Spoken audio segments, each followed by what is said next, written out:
ಓಂ ಶಾಂತಿ. ದಿನಾಂಕ ಆಗಿದೆ 7/6/2026. ಪೂರ್ವಜ ಮತ್ತು ಪೂಜ್ಯದ ಸ್ವಮಾನದಲ್ಲಿದ್ದು ಮನಸ್ಸ ಮೂಲಕ ಸರ್ವರ ಪಾಲನೆ ಮಾಡಿ ಇಡೀ ವೃಕ್ಷಕ್ಕೆ ಸಕಾಶವನ್ನು ನೀಡಿ. ಬೇರಿಂದಲೇ ಇಡೀ ವೃಕ್ಷಕ್ಕೆ ಪಾಲನೆ ಸಿಗುತ್ತದೆ ಅಂದಾಗ ತಾವು ಇಡೀ ವೃಕ್ಷದ ಕೊಂಬೆ ರೊಂಬೆಗಳು ಎಲೆಗಳ ಪಾಲನೆ ಮಾಡುವವರು ಸಕಾಶ ಕೊಡುವ ಪೂರ್ವಜರಾಗಿದ್ದೀರಿ. ಇಡೀ ವೃಕ್ಷದ ಆತ್ಮಗಳಿಗೆ ತಾವು ಪೂರ್ವಜ ಆತ್ಮರ ಕಡೆ ಆಕರ್ಷಣೆ ಇದೆ. ತಾವು ಪೂರ್ವಜ ಆತ್ಮರು ಅವರ ಪಾಲನೆ ಶಕ್ತಿಗಳ ಮೂಲಕ ಮಾಡುತ್ತೀರಿ. ಬ್ರಹ್ಮ ತಂದೆಗೆ ಗ್ರೇಟ್ ಗ್ರೇಟ್ ಗ್ರ್ಯಾಂಡ್ ಫಾದರ್ ಎಂದು ಹೇಳಿದಾಗ ತಾವು ಅವರ ಮಕ್ಕಳು ಜೊತೆಗಾರರೂ ಸಹ master great great grand father ಆಗಿದ್ದೀರಿ.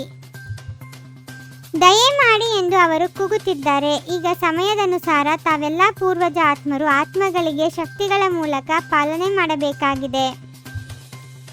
ತಾವು ಎಷ್ಟು ಪೂರ್ವಜರು ಎಂಬ ನಶೆಯಲ್ಲಿರುತ್ತೀರಿ ಅಷ್ಟೇ ತಮ್ಮ ಮೂಲಕ ಅವರ ಪಾಲನೆ ಆಗುತ್ತದೆ.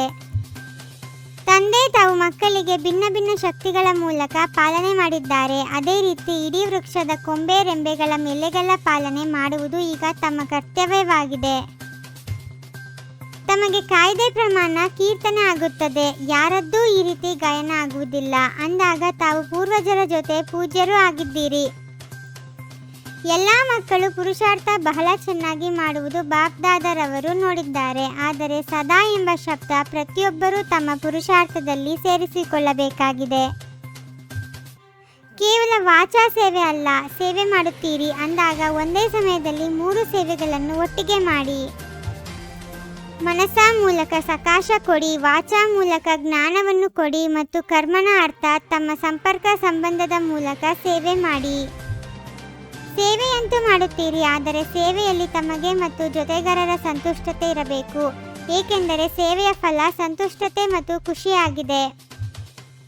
ನಡೆಯುತ್ತಾ ಓಡಾಡುತ್ತಾ ಸಂಘಟನೆಯಲ್ಲೂ ಇರುತ್ತೀರಿ. ಯಾರಾದರೂ ಸೇವೆಯಲ್ಲಿ ಜೊತೆ ಇರುತ್ತಾರೆ ಅಂದಾಗ ಒಬ್ಬರಿಗೊಬ್ಬರನ್ನು ಆತ್ಮದ ರೂಪದಲ್ಲಿ ನೋಡಿ. ಡ್ರಾಮಾದ ಮೇಲೆ, ಪರಿವಾರದ ಮೇಲೆ ಎಲ್ಲರಲ್ಲೂ ನಿಶ್ಚಯವಿದೆ ಅಂದಾಗ ನಿಶ್ಚಯ ಬುದ್ಧಿಯುಳ್ಳವರು ಸಹಜ ಪುರುಷಾರ್ಥಿ ಆಗಿಬಿಡುತ್ತಾರೆ. ವಿಘ್ನಗಳನ್ನು ಪಾರು ಮಾಡುವುದರಲ್ಲಿ ಅಟೆನ್ಷನ್ ಕೊಡಬೇಕು.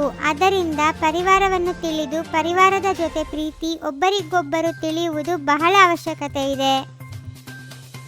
ಆತ್ಮನನ್ನು ನಿಜ ಸಂಸ್ಕಾರದಿಂದ ನೋಡಿದಾಗ ತಮಗೆ ದಯೆ ಬರುತ್ತದೆ. ಸ್ವಯಂ ಸಹ ಸುರಕ್ಷಿತವಾಗಿರಿ. ಶ್ರಾಪ ತೆಗೆದುಕೊಳ್ಳಬೇಡಿ, ಕೊಡಬೇಡಿ. ಪರದರ್ಶನ, ಪರಚಿಂತನೆ ಮತ್ತು ಪರಮತದ 3 ಪರಗಳನ್ನು ತೆಗೆದುಹಾಕಿ ಒಂದು ಪರವನ್ನು ಇಟ್ಟುಕೊಳ್ಳಿ. ಆ ಒಂದು ಪರ ಆಗಿದೆ ಪರೋಪಕಾರ ಆಗಿದೆ.